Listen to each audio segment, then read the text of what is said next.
अस्सलामु अलैकुम। उम्मीद है कि आप सब खैरियत से होंगे। आज हम वही के बारे में ही बात करेंगे। वही की अक़साम के बारे में, वही किसे कहते हैं, वही की कितनी अक़साम हैं, वही के क्या मानी हैं और कुरान और अहादीस में हमें वही के बारे में क्या मालूमात मिलती हैं, ये सब आज हम इसी ओडा में जानेंगे। सबसे पहले हम ये जानेंगे कि वही के मानी क्या हैं। वही के मानी पोशीदा बात की खबर देना के हैं और वही की तारीफ यानी अल्लाह की तरफ से अंबिया और रसूलों पर नाजिल होने वाले पैगाम व अहकामात को वही कहते हैं। वही इस कलाम को कहते जिसको अल्लाह ताला अपने नबियों की तरफ नाजिल फरमाता है। इमरान बारी ने कहा कि इसको वही इस लिए कहते हैं कि फरिश्ता इस कलाम को लोगों से मख्फी रखता है। मख्फी से मुराद पोशीद रखना, छुपा हुआ के हैं, और वही नबी के साथ मखसूस यानी ख़ास है, जो कि लोगों की तरफ भेजा जाता है।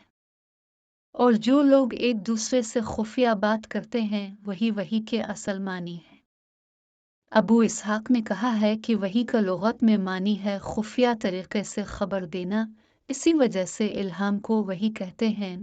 अज़बुरी ने कहा है इसी तरह से इशारा करने और लिखने को भी वही कहते हैं।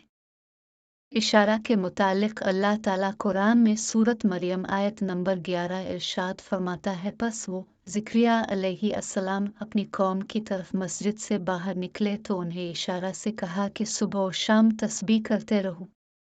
और अंबिया किराम के साथ जो खुफिया तरीके से कलाम किया गया उसके मुतालिक अल्लाह ताला कुरान मजीद सूरत अल-शूर आयत नंबर 51 में इरशाद फरमाता है, जिसका तर्जमा यह है, और किसी आदमी के लिए मुमकिन नहीं कि अल्लाह इससे कलाम फरमाए मगर वही के तौर पर, यूं कि वो आदमी अजमत के पर्दे के पीछे हुआ, ये कि अल्लाह कोई फरिश्ता भेजे तो वो फरिश्ता इसके हुक्म से वही पहुंचाए जो अल्लाह चाहे।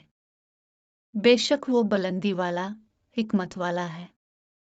आयत का खुलासा ये है कि दुनिया में किसी आदमी के लिए मुमकिन नहीं कि अल्लाह ताला इससे कलाम फरमाए। अलबत्ता 3 सूरतें ऐसी हैं जिनमें किसी फर्द बशर से कलाम मुमकिन है। नंबर 1 वही के तौर पर, यानी अल्लाह ताला किसी वास्ता के बगैर उसके दिल में अलिफ कोई बात डालकर और बेदारी में या ख्वाब में आल्हाम करके कलाम फरमाए। इस सूरत में वही का पहुंचना फरिश्ते और समात के वास्ते के बगैर है। नीज इसमें यह कैद भी नहीं कि इस हाल में जिसकी तरफ वही की गई हो वो कलाम फरमाने वाले को देखता हो या ना देखता हो। नंबर 2 वो आदमी अजमत के पर्दे के पीछे हो, यानी रसूल पर्दा अल्लाह ताला का कलाम सुने। वही के इस तरीके में भी कोई वास्ता नहीं, लेकिन सुनने वाले को इस हाल में कलाम फरमाने वाले का दीदार नहीं होता। हज़रत मूसा अलैहिस्सलाम इसी तरह के कलाम से मुशर्रफ फरमाए गए।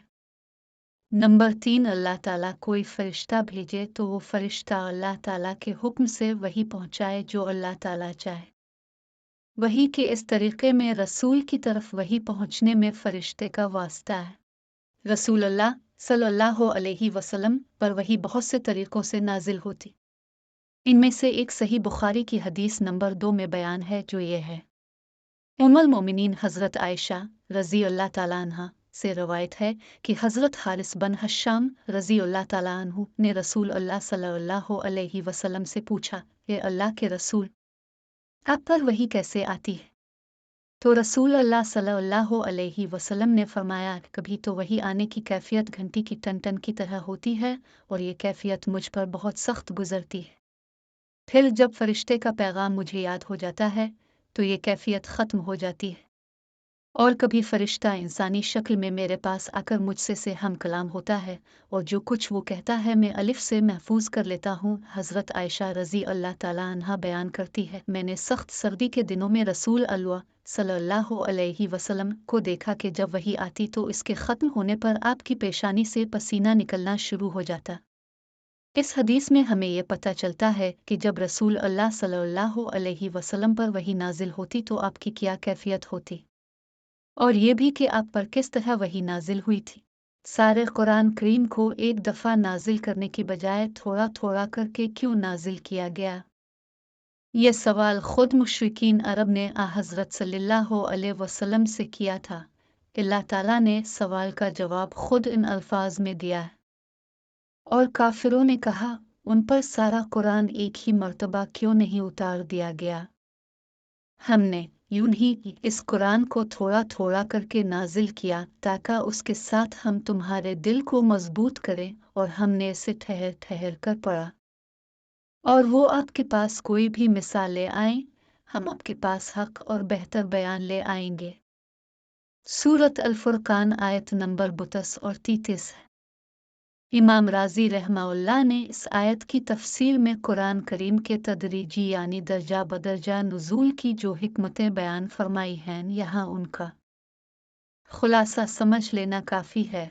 फरमाते हैं कि अगर पूरा कुरान एक दफ़ा नाजिल हो जाता तो तमाम अहकाम की पाबंदी फ़ौरन एक लाजिम हो जाती, और ये इस हकीमाना तदरीज यानी अक्लमंदी और वक्फ़े वक्फ़े के नुज़ूल के ख़िलाफ़ होता जो शरीयत मुहम्मदी में मलहूज़ रही है। हज़रत सल्लल्लाहु अलैहि वसल्लम को अपनी कौम की तरफ से हर रोज़ 2 नई अज़ियतें बर्दाश्त करनी पड़ती थी। जिब्राइल अलैहिस्सलाम का बार बार कुरान करीम लेकर आना इन अज़ियतों के मुकाबले को आसान बना देता था और आपकी तक़वियत यानी मजबूती का सबब बनता था। कुरान करीम का एक बड़ा हिस्सा लोगों के सवालात के जवाबात और 3 मुख्तलिफ वाक़यात से मुताल्लिक़ है, इसलिए इन आयतों का नुज़ूल इसी वक्त मुनासिब था जिस वक्त वो सवालात किए गए और वो वाक़यात पेश आए। इससे मुसलमानों की बसीरत यानी अक्ल और शऊर भी बढ़ती थी, और कुरान करीम की गैबी ख़बरें बयान करने से इसकी हक्कानियत यानी असल कैफियत और ज़्यादा आश्कार हो जाती थी।